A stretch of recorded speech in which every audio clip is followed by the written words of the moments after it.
Good MC friends, आज फिर से चाय पे चर्चा के ऊपर एक बेहतरीन शानदार और जानदार लीडर हम सब के बीच में, हमारे अयोध्या श्री राम की नगरी से हिस्ट्री क्रिएट करने वाले लीडर, जिन्होंने अपने काम से बताया कि आईएमसी में इतिहास कैसे बनाया जाता है। सर, वो लीडर जिसके बारे में आपने बहुत सारे लोगों को पीछे छोड़ते हुए उन्होंने एक आईएमसी में नया मुकाम हासिल किया। दोस्तों, ये हमारी खुशनसीबी है, टीम चैंपियन की खुशनसीबी है कि वो शानदार और जानदार लीडर हमारे बीच में हैं। वो कोई और नहीं, हम सबके दिलों पर राज करने वाले एक जबरदस्त ग्रेट पर्सनालिटी और आईएमसी में इतिहास बनाने वाले, यूपी के अंदर पहली 1 करोड़ की जैगवार लेने वाले क्राउन प्रेसिडेंट मिस्टर विकास अग्रवाल जी। तो आज मैं आपको रूबरू करा रहा हूं हमारे क्राउन प्रेसिडेंट मिस्टर विकास अग्रवाल जी। तो कैसे हैं विकास जी आप? Thank you sir, thank you, बहुत बढ़िया। तो बहुत बहुत बधाई आपको, आज आप हमारे बीच में बैठे हुए हैं। और ये हैं वो हमारे दोस्त मिस्टर विकास जी। आप देख रहे हैं कि कितनी ग्रेट और ज़बरदस्त पर्सनैलिटी हैं। आज हम इनकी ज़िंदगी के बारे में और ये कैसे सक्सेसफुल हुए, कुछ बातें हम करेंगे। और मेरे दोस्त दूसरे होस्ट जो कर रहे हैं, मुझे साथ दे रहे हैं मेरे, वो हम सब के जो किसी परिचय के मोहताज नहीं हैं, शिवकांत मिश्रा जी, कंपनी में senior crown president. Mishra ji, thank you sir. Good MC, मैं Shivkant Mishra, senior crown president. मैं सौभाग्यशाली हूं कि आज हमारे सामने बैठे हैं हम सब के ग्रेट अपलाइन, हिंदुस्तान के आन बान शान मिस्टर अजय मान जी, जिनके सौभाग्य से हमें मौका मिला है आज इनके समक्ष बैठने का। और साथ में हमारे साथ बैठे हैं मिस्टर विकास अग्रवाल जी, कंपनी के डायनेमिक लीडर, क्राउन प्रेसिडेंट, जिन्होंने रिसेंटली 1 करोड़ की जैगवार भी ली है। और आज हम उनसे भी बातें करेंगे। तो मैं सबसे पहले हमारे मान सर से रिक्वेस्ट करूंगा कि वो इंटरव्यू को जारी करें और हम साथ में चाय पे चर्चा करते हैं। थैंक यू मिश्रा जी, आपने मुझे मौका दिया। मैं तो बहुत बड़ा फैन हूँ विकास जी का, और शुरू से जब मुझे मिले थे इनका सपने बहुत बड़े थे। विकास जी, आप कुछ बताएंगे अपने बारे में कि आईएमसी से पहले आप क्या करते थे, मतलब कि और आप आईएमसी में क्यों आए? Good MC, first of all तो मैं बहुत बहुत सौभाग्यशाली हूँ कि मुझे आज ये मौका मिला कि चाय पे चर्चा करना एक सौभाग्य है मेरा, जहाँ पर मेरे ग्रेट अपलाइन, मेरे मेंटोर श्री अजय मान जी मेरे साथ हैं। तो बहुत बहुत धन्यवाद सर, थैंक यू। और साथ ही साथ कंपनी के बहुत ही डायनामिक लीडर और बहुत ही great leader, great personality mister Shivkant Mishra ji, आपके साथ मौका मिला सर, बहुत बहुत धन्यवाद सर। और मैं ईश्वर का धन्यवाद देना चाहूँगा कि मेरे जीवन में ये क्षण आया कि मैं आप जैसी ग्रेट पर्सनैलिटीज़ के साथ बैठ के बात कर सकूँ। सर, आईएमसी बिजनेस में आने से पहले मेरे भी सपने आम आदमी के सपनों की तरह ही थे। हर व्यक्ति की आंखों में सपना है कि ज़िंदगी को अच्छे से जीने का, अपने जीवन में वो सब कुछ पाने का जहाँ से एक अच्छी लाइफ स्टाइल को जी सके। ऐसे सपने मेरे भी थे। अपना एक अच्छा बंगला हो, अपने पास एक लग्जरी कार हो, फाइनेंशियल फ्रीडम हो, फैमिली के लिए अच्छी हैप्पी और हेल्दी लाइफ हो, वर्ल्ड टूर्स हमारे पास हों, बच्चों को अच्छी शिक्षा दे सकूँ, अपने एक अच्छी लाइफ दे सकूँ, अपने पेरेंट्स के लिए कुछ अच्छा कर सकूँ, सोसाइटी के लिए, देश के लिए कुछ अच्छा कर सकूँ। तो पहले तो देखिए, परिवार के लिए हर कोई सोचता है, मेरे भी सपने फैमिली के लिए थे। यस। लेकिन साथ में मेरी जिम्मेदारियों का मुझे एहसास था, अपनी सोसाइटी के लिए भी, देश के लिए भी। तो मैं किसी ऐसे काम की तलाश में था जहाँ से मैं अपने सपनों और जिम्मेदारियों को पूरा कर सकूँ। तो जब मुझे आईएमसी बिजनेस मिला तो मुझे लगा ये वो प्लेटफॉर्म है जहाँ पर मैं हर किसी के लिए कर सकता हूँ। लेकिन हम एक बात हमारे बीच में रह गई कि बहुत सारे लोग जानना चाहते हैं कि आप आईएमसी से पहले क्या करते थे। सर, आईएमसी बिजनेस से आने से और पहले अपनी एजुकेशन के बारे में आप थोड़ा बताएं। बिल्कुल सर, एजुकेशन की मैं बात करूं तो मैंने नॉर्मली बीएससी किया हुआ है। माइक्रोबायोलॉजी मेरा सब्जेक्ट रहा है और मैं साइंस से बहुत प्यार करता था, डॉक्टर बनना चाहता था, बट बाई चांस मैं नहीं बन पाया। लेकिन बहुत खुश हूँ कि मुझे आईएमसी बिजनेस में आने के बाद ये मौका मिला कि मैं वैसा ही कुछ कर सकूँ। और अगर मैं बात करूँ अपने प्रोफेशन की, तो मैं पहले इस बिजनेस में आने से पहले मैंने बहुत सारे काम किए हैं। मैंने कोचिंग चलाई है, ट्यूशन पढ़ाया है, किराने की दुकान चलाई है अपनी, मैंने लाइफ इंश्योरेंस बेचे हैं, और मैंने रियल एस्टेट में काम किया है, मेरी अपनी एनजीओ पे मैंने कुछ काम किया है। लेकिन एक जो दिल का संतुष्टि होता है वो कहीं हो नहीं पा रहा था। एक मतलब दिल कहीं संतुष्ट नहीं हो रहा था। और अगर आमदनी की बात करूं, फ्यूचर की बात करूं, तो कुछ अच्छा नहीं दिख रहा था मुझे। और हर जगह कहीं ना कहीं प्रॉब्लम आ ही रही थी। तो इसलिए उन सारी चीज़ों से मैं जब सेटिस्फाई नहीं रहा तो फिर मैंने आईएमसी बिजनेस को चुना। मैंने कुछ आपके बारे में, जब मेरी आपसे मुलाकात हुई तो कुछ फाइनेंशियल क्राइसिस आपकी लाइफ में आए जिसके कारण आपको सोच, क्योंकि एक टाइम मैंने देखा था कि आप एक अच्छी लाइफ जी रहे थे आईएमसी से पहले भी, वो क्या था लोगों को बताना चाहेंगे आप? एक्चुअली सर देखिए, चीज़ें हैं समय के साथ बदलती हैं और अनसर्टेनिटी तो हर जगह है। तो मेरे साथ भी, मेरे पिछले जो बिज़नेस में था उसमें ऐसा हुआ कि मेरा वो बिज़नेस किसी वजह से बंद हो गया, और वो बिज़नेस बंद होने की वजह से चूँकि मेरी मैरिज को भी 3 महीने 20 दिन बीते थे और मेरा बिज़नेस बंद हो गया। काफ़ी कुछ मैं इन्वेस्टमेंट कर चुका था अपनी मैरिज में और उस समय की लाइफ को अच्छे से आगे लेके चलने में। तो लगभग मेरे पास कुछ भी इन कैश नहीं था, फाइनेंशियली बहुत उस समय वीक था, और मेरा जो बिज़नेस बंद हुआ तो मैं बहुत ही डिप्रेशन में था उस समय। और बिज़नेस तो देखिए रिस्क की चीज़ है, चाहे जॉब हो चाहे बिज़नेस हो, अनसर्टेनिटी तो वहाँ पर होती ही है। मेरे साथ भी ऐसा ही हुआ। तो बहुत ही बुरा दौर था, लेकिन मैंने उस बुरे दौर में हिम्मत नहीं हारी। मैंने निर्णय लिया आईएमसी बिजनेस करूंगा, क्योंकि इसकी पावर मुझे जब समझ में आई कि यहाँ पर अनसर्टेनिटीज उतनी नहीं आती, एक सिक्योरिटी हो जाती है। तो इसलिए उस बुरे स्थिति से निकलने के लिए मैंने इस बिजनेस का हाथ थामा। मैंने एक और बात देखी कि आप, बहुत से लोग जो है नेटवर्किंग में आते हैं और वो सही कंपनी और सही लीडर चूज करने में की वजह से वो आदमी अच्छा है, लेकिन अब उसको सही प्लेटफॉर्म और सही कंपनी और सही लीडरशिप कैसे मिले, तो आपने कैसे ढूंढी? मतलब अच्छी कंपनी, और शायद मैं अगर ज्यादा ना बोलूं तो एक अच्छी अपलाइन भी आपको मिली, इसके पीछे क्या राज था, कैसे मतलब आप? सर आपने बहुत पते का सवाल पूछा जी, और एक्चुअली अगर मैं आज सफल हूँ तो उसके पीछे मेरा चुनाव कहीं ना कहीं मैंने रखता है। जी कंपनी एक्चुअली सर देखिए, कंपनीज तो बहुत सारी मार्केट में है, जी जी और लोग अक्सर सोचते हैं कि हम नई कंपनी में जुड़ेंगे जी। तो यहाँ के यजमान हम बन जाएंगे। मेरा ये मानना था कि कंपनी ऐसी होनी चाहिए जो मजबूत हो, ठोस हो, स्टेबल हो। क्योंकि अगर मैं किसी स्टेबल प्लेटफॉर्म पर होऊंगा तभी मेरा फ्यूचर सिक्योर है। राइट। अगर मैं किसी कच्चे प्लेटफॉर्म पे चलूंगा, वो आगे जाकर क्या होगा उसका फ्यूचर उसे खुद ही नहीं पता होगा, तो मेरा फ्यूचर कैसे बनेगा? राइट। तो मुझे सबसे पहले तो एक ऐसी कंपनी को चुनना था जो फाइनेंशियल इन्वॉल्वमेंट्स के साथ ना हो, जहां पर किसी प्रकार का आर्थिक लेन देन ना होता हो, एक पाक साफ प्लेटफॉर्म हो जहां पर हम सिर्फ प्रोडक्ट्स के ऊपर बिजनेस करते हो और कोई इन्वेस्टमेंट ना हो, कोई पैकेज ना हो। वाओ। तो मुझे ऐसी बहुत सारी कंपनीज दिखी जहां पर प्रोडक्ट के साथ हम बिजनेस कर सकते थे, बट मैंने उन कंपनीज के साथ बहुत सारी चीजें देखी, क्योंकि मैं अपने पिछले एक्सपीरियंस और अपनी नॉलेज के अनुसार सिलेक्शन करना चाहता था।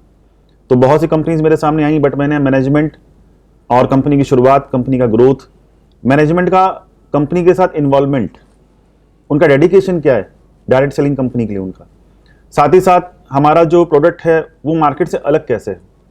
एक्चुअली सर सेल्स में ना 2 तरह की चीजें होती हैं, जैसा कि मेरा मानना है, जो मेरा एक्सपीरियंस रहा है, कि एक तो वो होता है जो अपने आप बिकता है, जी जी, और एक वो होता है जिसको हम बेचते हैं। सही है। ये चीज मुझे बहुत इंप्रेस कर रही थी सर, और ऐसा इसलिए था क्योंकि हमारे जो प्रोडक्ट्स थे, इनका जो सर्टिफिकेशन था, इनकी जो क्वालिटी थी, ये एकदम यूनिक थी सर। वाओ।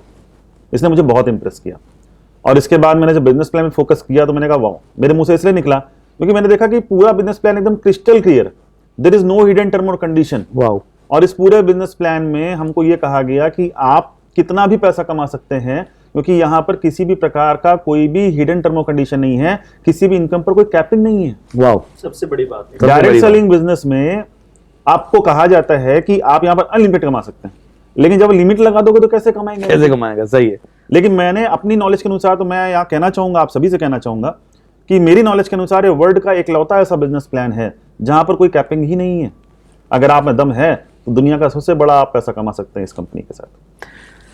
बहुत बढ़िया। लेकिन ये तो आपने बताया, लेकिन फिर एक और चीज कि कैसे आपने, मतलब ज्वाइन कैसे किया, जब आप इतना कैसे गए उतना डीप, और आपका इतना बड़ा डिसीजन? तो सर लगभग 8 महीना मैंने मार्केट को सर्वे किया, एनालिसिस किया, और ये सब कुछ करने के बाद कई कंपनीज के प्रोडक्ट, मीटिंग, सेमिनार सब देखने के बाद मेरा सर्वे चल रहा था। इसी बीच में मैं आईएमसी के साथ थोड़ा इंप्रेस हो रहा था, तो मैंने देखा कि आईएमसी की वेबसाइट पर एक मीटिंग पोस्ट थी। उस मीटिंग में आप आ रहे थे लखनऊ, और मैंने जब आपके बारे में पता करना चाहा तो मुझे मालूम चला वाओ, मतलब एक ऐसी पर्सनैलिटी, मुझे उनसे मिलने का मौका मिलेगा तो मैं शायद आईएमसी को करीब से जान सकूंगा। तो मुझे किसी ने बताया नहीं, मैं चुपचाप आपके पास आया इस सपने के साथ कि शायद मैं जिस कंपनी से इंप्रेस हो रहा हूं, उनके इतने बड़े लीडर आ रहे हैं तो मुझे एक अच्छा गाइड दे सकेंगे, इस कंपनी के लिए अच्छा गाइडलाइन दे सकेंगे। तो जब मैं आपके पास आया, आपसे मिला, और आपसे मिलने के बाद सबसे पहले तो सर मैं मतलब ईमानदारी से कहना चाहूंगा, मुझे आप बहुत अच्छे लगे। Thank you. क्योंकि आपकी जो बातें थी, आपकी जो मेहनत थी अपने काम को करने की, वो मुझे इंप्रेस कर रही थी। वो तो सर है ही ऐसे। हाँ, थैंक यू। मतलब इतने बड़े लीडर, इतना बड़ा लीडर, इतने बड़े लेवल पे लीडर, और उनका जो डेडिकेशन था मेरे लिए, उन्होंने मुझे जो समय दिया, जो मुझे प्यार दिया, मुझे जो सम्मान दिया, मतलब वो एक बड़े लीडर की निशानी होती है। आपके अंदर जरा सा भी लेश मात्र भी ईगो नहीं था सर। आपने एकदम मतलब बहुत एकदम बराबर से बैठ के मुझे डील किया, मेरे साथ बात किया, बहुत अच्छा लगा सर। फिर कंपनी के बारे में मुझे अधूरी नॉलेज थी, आपने मेरे सारे डाउट्स क्लियर किए, मुझे सब कुछ बताया। हाँ, डिसीजन मैंने अभी भी नहीं लिया था कि मुझे ज्वाइन करना है, आपके साथ करना है, कैसे करना है, बट आपने मेरा फॉलोअप जारी रखा। और Follow-up ही सबसे बड़ी चीज है। हाँ। और ये सबसे बड़ी बात है सर, मतलब आप रेगुलर अपने हर फोटोज, हर मीटिंग की जानकारी सब भेजते रहे मेरे पास। और मुझे अच्छे से याद है कि मैंने तब भी अपना सर्वे जारी रखा, लेकिन फाइनली मैंने डिसीजन लिया कि मुझे आईएमसी करना है। तो फिर मैं हेड ऑफिस पहुंचा, मैंने कहा कि सर किसी भी लीडर को परेशान नहीं करना चाहिए। लुधियाना। हाँ, एक्चुअली सर देखिए, मैं यहाँ एक मैसेज देना चाहूँगा। मार्केट में हर तरह के लोग हैं, उनका अपना स्ट्रेटजी है, काम करने का अपना स्टाइल है, बट मेरा स्टाइल ना थोड़ा ऑनेस्ट रहता है। मैं किसी भी व्यक्ति को परेशान नहीं करना चाहता। मेरा ये मानना है कि आप अगर किसी को कुछ दे नहीं सकते, उससे कुछ लो ना। और आदमी का वक्त भी बहुत इंपॉर्टेंट होता है। तो मैंने कहा जब मैं डिसीजन ले लूंगा तब मैं सर के साथ आगे बात करूंगा। मैं हेड ऑफिस गया, सब कुछ विजिट किया, MD सर से मिले। मुलाकात किया। जब मैं दिल से संतुष्ट हो गया, मैंने कहा नहीं, सब कुछ बढ़िया है, मस्त है, तो मैंने फिर आपको कॉल किया सर। मुझे कॉल हेड ऑफिस पहुंचे। यस, हाँ जी, डायरेक्ट हेड ऑफिस पहुंचे और फिर मुझे वहां से कॉल आई कि सर अपना स्पॉन्सर आईडी भेजिए। हाँ। तो मैं लुधियाना पहुंचा, मैंने अपने लेवल पे सब कुछ विजिट किया, देखा। हेड ऑफिस के अंदर जाते ही मुझे पानी की मशीन, गर्मी का दिन था और पानी की मशीन लगी थी, मैंने वहां पर जैसे ही पानी पिया, तुलसी का पानी, वाह वाह, दिल एकदम खुश हो गया सर। वाह। और उसके बाद अंदर में गया तो आईएमसी की कॉफी, और एक बहुत ही रिस्पेक्टफुल तरीके से मुझे ऑफिस के अंदर ट्रीट किया गया। एमडी सर ने बहुत ही प्यार से मेरे साथ बात किया, मुझे अच्छा गाइड किया, हर एक मेरे सवाल का जवाब दिया, मेरे सारे डाउट्स क्लियर किए। और मैंने उनसे एक सवाल किया कि सर क्या आप पूरी जिंदगी मेरा साथ देने को तैयार हो? तो उन्होंने बोला कि सर विकास जी, मैं आपको ये वादा करता हूँ कि आईएमसी पीढ़ियों तक आपका साथ देगी। क्या तो इस बात ने मेरा दिल जीत लिया और मैंने तुरंत आपको बाहर निकल के कॉल किया। मैंने कहा सर मैं पूरी तरह से आपके साथ अपनी जीवन बदलने के लिए तैयार हूँ। जी शिवकांत जी, जैसे कि आपने देखा, मैं तो सर से अक्सर बात करता रहता हूँ और इनकी अपने लाइफस्टाइल के बारे में आप देखा होगा, तो आप इनसे, आपके मन में कई सारे क्वेश्चन उठ रहे होंगे कि तो अब क्या आप सर से पूछना चाहते हैं? पहले तो मुझे ये अच्छा लगा कि आपको अपलाइन बहुत अच्छे मिल गए, तो आपका भी सौभाग्य सेम रहा मेरी तरह। बिल्कुल सर, डायरेक्ट आप मान सर से मिले। और दूसरी बड़ी बात ये है कि आप हेड ऑफिस पहुंच गए। जो अक्सर मैं सुना है कि जो लोग डायरेक्ट कंपनी का बड़ा विजन देख लेते हैं वो कभी भी भटकते नहीं हैं, और वही कारण हुआ होगा आपकी सफलता का। एग्जैक्टली। लेकिन बीच में बहुत सारे मन में सवाल आ रहे हैं कि आपने बाकी कंपनीज के बारे में भी, डायरेक्ट सेलिंग के बारे में अक्सर सुना होगा, मार्केट में बहुत सारी कंपनी चल रही है, तो ऐसा आईएमसी में ऐसा क्या देखा जो बाकी अदर कंपनी से कुछ अलग था? आईएमसी में ही ऐसा क्या देखा जो दूसरी कंपनी में नहीं है? सब कुछ अलग था सर। जैसे management, management, products, okay company का बिजनेस प्लान, ओके, कंपनी के जो लीडर्स हैं उनका कांस्टेंट चेक, और इक्वल अपॉर्चुनिटी। मैंने देखा यहाँ पर कई लोगों का चेक बराबर का है। एक्चुअली होता है क्या है कि कई सारी कंपनीज हैं जो लीडर को बड़ा कर देती हैं, जी जी, और एक लीडर के दम पे पूरा गेम चल रहा होता है। जी जी, लेकिन मैंने इस कंपनी, देखिए सर, ये ना थोड़ा सा दिमाग लगाने की चीजें हैं, हर आदमी नहीं समझता उस बात को।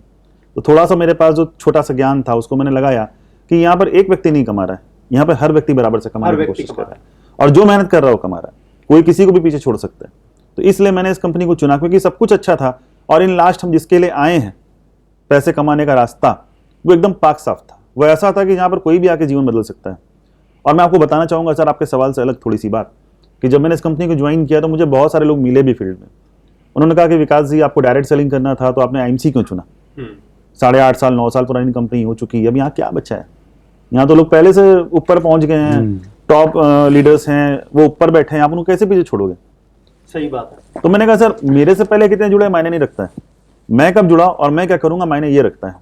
और आज मेरे ग्रेट अपलाइन के मार्गदर्शन में और सब कुछ मैनेजमेंट की ओर से अच्छा होने की वजह से, एक बेहतरीन सपोर्ट की वजह से, एक प्यारी टीम की वजह से आज मैं कंपनी में टॉप 25 में हूँ, गर्व से कहना चाहूंगा। बहुत बड़ी बात। Thank you. विकास जी, मैं कुछ और लोगों से कुछ सवाल आते हैं और मैं आपसे वो क्लियर करना चाहूंगा कि आपका जो फील्ड था वो कभी ऐसा नहीं रहा कि प्रोडक्ट बेस्ड कंपनी में आपने काम किया हो, और आपने बताया कि जब आप आईएमसी में आए तो फाइनेंशियल क्राइसिस थे आपके पास, काफ़ी सारा आप लॉस, जो पुराना बिजनेस था वो खत्म हो गया था किसी कारणवश। ज़्यादातर लोग यहीं पे आके वो अपने विजन को, क्योंकि उनको रोज़मर्रा की जो डेली नीड्स के पैसे होते हैं वही उनको कमा नहीं पाते, तो इतना बड़ा विजन और वो जो फाइनेंस को मैनेज कैसे किया आपने, कैसे मतलब आप, और आज इतने अच्छे प्रोडक्ट ट्रेनर हैं आप, इतनी अच्छी प्लान की नॉलेज है बेहतरीन, तो ये सब कैसे, मतलब आपका लाइन बिल्कुल अलग था, ये लाइन बिल्कुल अलग था, तो ये जो बदलाव हुआ इसके पीछे का कारण क्या है? थोड़ा सा सर मैं कहना चाहूँगा ना कि जीवन में आप क्या बनना चाहते हैं मैटर ये नहीं करता है, जीवन आपको क्या बनाना चाहता है मैटर ये करता है। क्या बात बोली, बहुत बढ़िया। बहुत बढ़िया। हम सपने तो बहुत सारे लेते हैं ना अपनी आंखों में, मेरा सपना था डॉक्टर बनने का, नहीं बन सका तो इसका मतलब ये नहीं कि हम जीवन जीना छोड़ देंगे। पर वैसे तो आप डॉक्टर बन ही गए, क्योंकि आईएमसी में जो आता है उसे Yes. डॉक्टर ही बोलते कैंसर। हैं। क्योंकि आप तो डॉक्टर है। डॉक्टर ही है। कैंसर। बट जब मैंने इस बिजनेस के बारे में देखा, समझा और मुझे लगा कि मुझे करना चाहिए, तो मैंने डिसीजन इसलिए लिया सर क्योंकि पहली बात तो जो मेरा सपना था मैं वो कर सकता था यहाँ पर। दूसरी बात है कि चैलेंज तो हर जगह आएगा काम करने में। अगर मैं आईएमसी नहीं करता तो फाइनेंशियल प्रॉब्लम्स तो तब भी वैसी रहती, तभी रहती। और मेरे सपने शुरू से बड़े थे।